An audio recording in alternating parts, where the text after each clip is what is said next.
తెలుగుదేశం పార్టీలో అతి సీనియారిటీగా ఉండి సీఎం చంద్రబాబు నాయుడు గారితో మన్ననలు పొంది రెండవసారి ఎమ్మెల్సీగా ఈయన ప్రమాణ స్వీకారం చేసినటువంటి బీటీ నాయుడు గారు మనతో పాటు ఉన్నారు. సార్ నమస్తే. నమస్తే సార్, మీకు చంద్రబాబు నాయుడు గారికి ఎక్కువ సాన్నిహిత్యం ఉంది, దీనికి గల కారణం ఏమంటారు?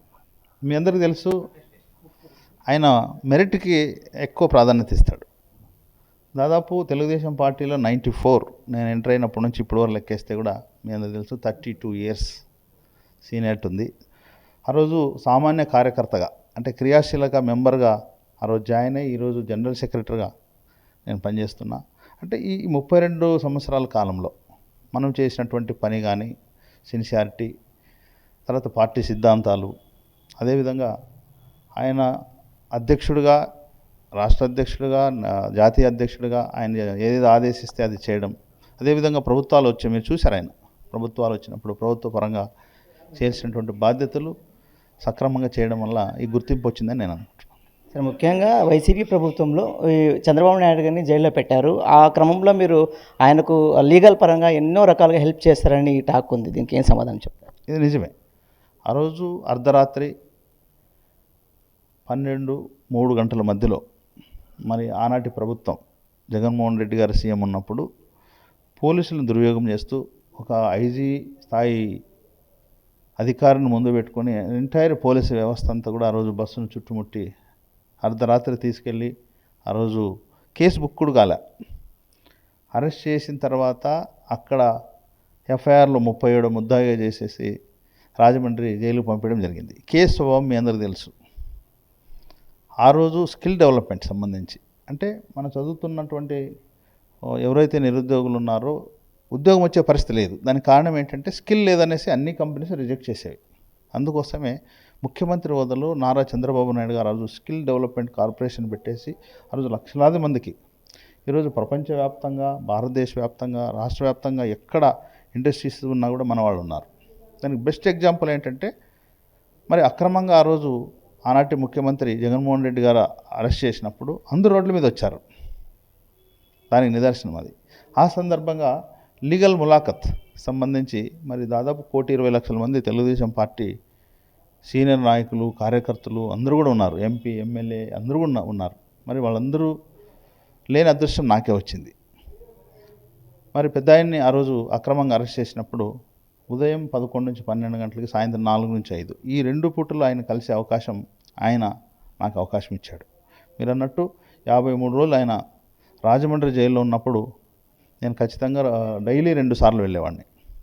వెళ్ళి చట్టపరమైనటువంటి అంశాలు చర్చించి, అదేవిధంగా సుప్రీంకోర్టు, నేను బేసిక్గా అడ్వకేట్ కాబట్టి బెయిల్ సంబంధించిన విషయాలు, కేసు సంబంధించిన విషయాలు, ఇతర విషయాలన్నీ కూడా నేను చర్చించేవాడిని. ఒక బీసీ సామాజిక చెందినటువంటి మీరు బీసీ సమస్యలపైన ఏ విధంగా ప్రభుత్వం దృష్టికి తీసుకోపోతున్నారు? ఈ వాల్మీకి సామాజిక వర్గ సమస్యలు కూడా, ఎస్సీ రిజర్వేషన్ వీటిపైన మీరు ఏ విధంగా కృషి చేయనున్నారు? అంటే మీ అందరికీ తెలుసు, సమాజంలో జనాభా పరంగా SC, ST, BC, minority Telugu Desam పార్టీలో బడుగులు ఉంటాం. అంటే దాదాపు జనాభా పరంగా బీసీలు 54% మండల కమిటీ రిపోర్ట్ ప్రకారం. మరి ఎస్సీ సోదరులు 17%, ఎస్టీ సోదరులు 7%, మైనార్టీ సోదరులు 16%, అంతా కలుపుకుంటే 90%. అట్లనే ఓసీల్లో కూడా చాలామంది బీదవాళ్ళు ఉన్నారు. అంటే 90% బడుగు బలహీన వర్గాలు ఉన్నారు.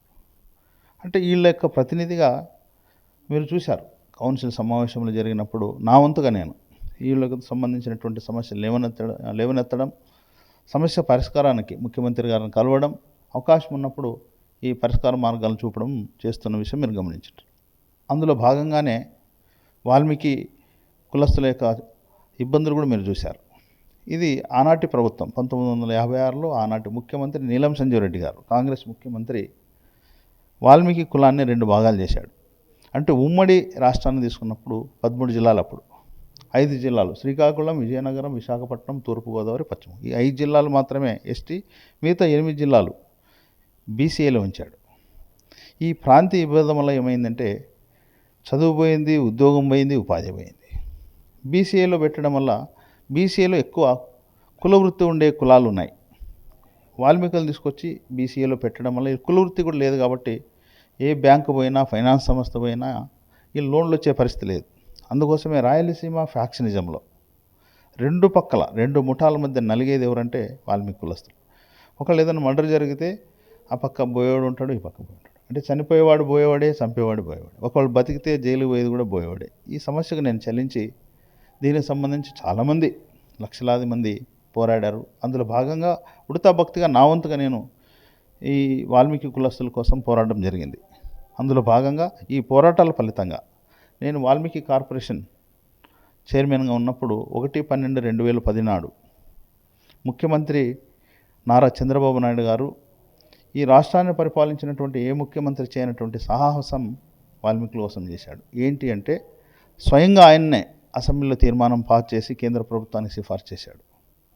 లీగల్ కూడా బాగా ఫిట్గా ఉండాలనే ఉద్దేశంతో ప్రొఫెసర్ సత్యపాల్ గారిని, ఆంథ్రోపాలజిస్ట్, ఆయన ఫేమస్, భారతదేశంలో టాప్ 10లో ఆయన సుదీర్ఘంగా ఆయన ఉదయం 11 నుంచి సాయంత్రం 5-6 గంటల వరకు గ్రౌండ్కి వెళ్ళాడు, గ్రామానికి వెళ్ళాడు, వార్డుకి వెళ్ళాడు, టౌన్కి వెళ్ళాడు.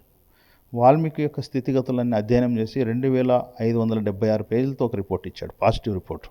అంటే వాల్మీకులందరూ ఇబ్బందులు ఉన్నారు, వీళ్ళకి జరిగింది అన్యాయం, కాబట్టి ఎస్టీ జాబితాలో చేర్చమని, ఈ ప్రాంతీయ వ్యత్యాసం తొలగించి ఎస్టీ జాబితాలో చేర్చమని సిఫార్సు చేశాడు. దానికి రెండో సపోర్ట్ డాక్యుమెంట్ గౌరవనీయులు పెద్దలు కారం శివాజీ గారు. ఆయన కూడా ఉదయం 10 గంటల నుంచి మధ్యాహ్నం 2 వరకు కలెక్టర్ ఆఫీస్, అన్ని జిల్లాల కలెక్టర్ ఆఫీసులో ప్రజలందరూ పిలిపించాడు. అన్ని సంఘాలు, కుల సంఘాలు, ఇతర కులాలంతా పిలిపించి పాజిటివ్ నెగిటివ్ ఉండి అన్నీ కూడా సేకరించి సాయంత్రం గ్రౌండ్కి వచ్చి ఆయన కూడా చూశాడు. ఈ 2 రిపోర్ట్ల ఆధారంగా క్యాబినెట్లో పెట్టడం, క్యాబినెట్ తర్వాత అసెంబ్లీలో ముఖ్యమంత్రి హోదాలో 1/12/2017 నాడు ముఖ్యమంత్రి హోదాలో నారా చంద్రబాబు నాయుడు గారు సుదీర్ఘకాలం పోరాడుతున్నటువంటి వాల్మీకుల కోసం ఎవరు చేయనటువంటి సాహసం చేస్తూ అసెంబ్లీలో ఏకగ్రీవ తీర్మానం చేస్తూ కేంద్రానికి సిఫార్సు చేశాడు.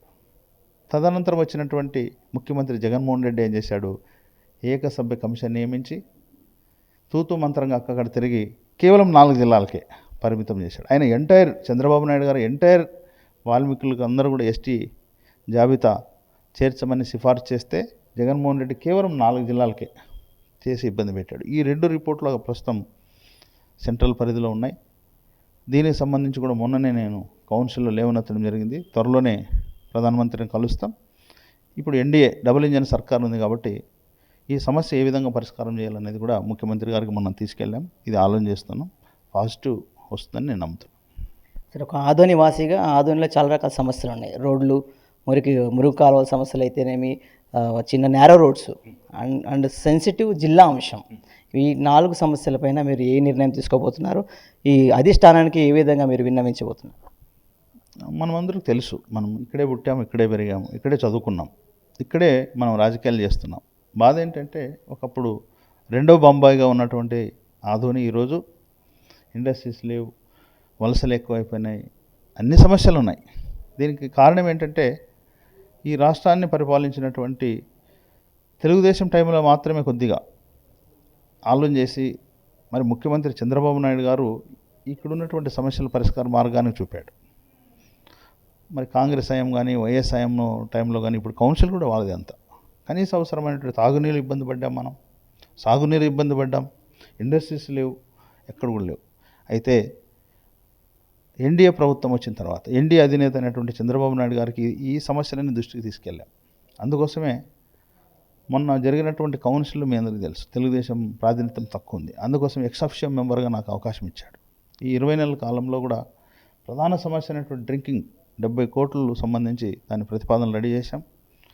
మరి ఇబ్బంది పడుతుంటే ఈ సమ్మర్ ఇబ్బంది కాకుండా ముందుగానే అడ్వాన్స్గా నేనే విజిట్ చేసి ఈ 2026 సమ్మర్ ఇబ్బంది పడకుండా కూడా జాగ్రత్తలు తీసుకున్నాం.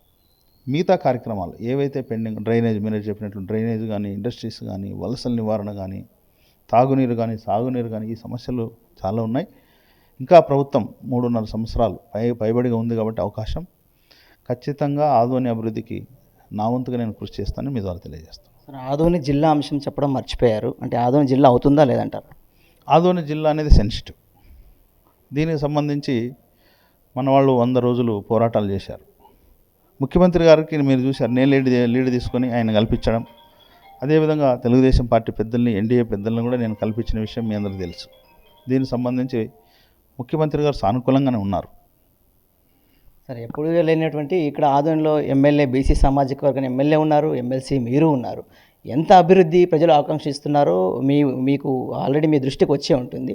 సో ఈ అభివృద్ధి పరుగులు ఎప్పుడు పెట్టబోతోంది ఆదోనిలో? మీరన్నట్లు ఇక్కడ ఎన్డీఏ బీజేపీ సంబంధించినటువంటి మా సోదరుడు డాక్టర్ పివి పారసారథి గారు ఎమ్మెల్యే, మరి పెద్దల సభలో రెండోసారి నాకు ఎమ్మెల్సీ.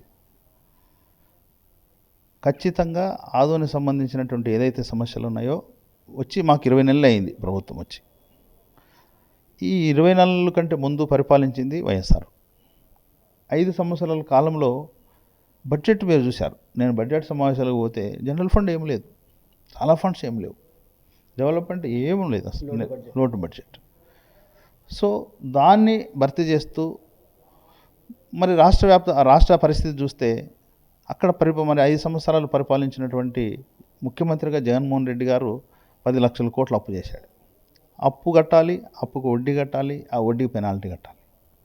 నెల వస్తే సంక్షేమ అభివృద్ధి కార్యక్రమాలకు సంబంధించి మీ అందరూ తెలుసు, ముఖ్యమంత్రి హోదాలో నారా చంద్రబాబు నాయుడు గారు స్వయంగా ఆయనే ప్రతి జిల్లాకు పోయేసి సంక్షేమ పథకాలైనటువంటి పెన్షన్లు ఆయనే అందజేస్తున్న విషయం మీ అందరూ తెలుసు. అట్లనే అభివృద్ధి ఈరోజు అమరావతి కానీ, పోలవరం కానీ, అదేవిధంగా ఇండస్ట్రీస్ 13 లక్షల కోట్లు మొన్ననే చూశారు, దావోస్ ఎంఓఏ జరిగింది. చాలా విజయాలు రాబోతున్నాయి. అందులో ఆదోను కూడా మేము భాగస్వామ్యం చేయబోతున్నాం. జోడెద్దుల బండిగా 2 ఎమ్మెల్యే ఎమ్మెల్సీగా మా 2కి అవకాశం ఇచ్చారు కాబట్టి ప్రజలు, మరి ఈ ఆదోని ఏ విధంగా అభివృద్ధి చేయాలో ఖచ్చితంగా మా వంతుగా మేము కృషి చేస్తాం. ఎస్, అయితే రాబోయే రోజుల్లో ఆదోనికి మహర్దశ పట్టబోతోంది. ఇక్కడ ఉన్నటువంటి ఎమ్మెల్యే డాక్టర్ పార్థసారథి అయితేనేమి, ఎమ్మెల్సీ బీటీ నాయుడు గారు అయితేనేమి, ఇద్దరు కలిసి కూడా జోడెద్దుల బండిలాగా ముందుకెళ్ళి ఆదోని సమస్యలు, ఆదోని ప్రజలకు కావాల్సినటువంటి అవసరాలు కూడా తీర్చే దిశగా తాము ప్రయాణం చేస్తామని చెప్పేసి మనకు ఎమ్మెల్సీ బీటీ నాయుడు గారు తెలియజేశారు. కెమెరా పర్సన్ లక్ష్మీకాంత్తో రాజారంగా, సిఆర్ న్యూస్, ఆదోని.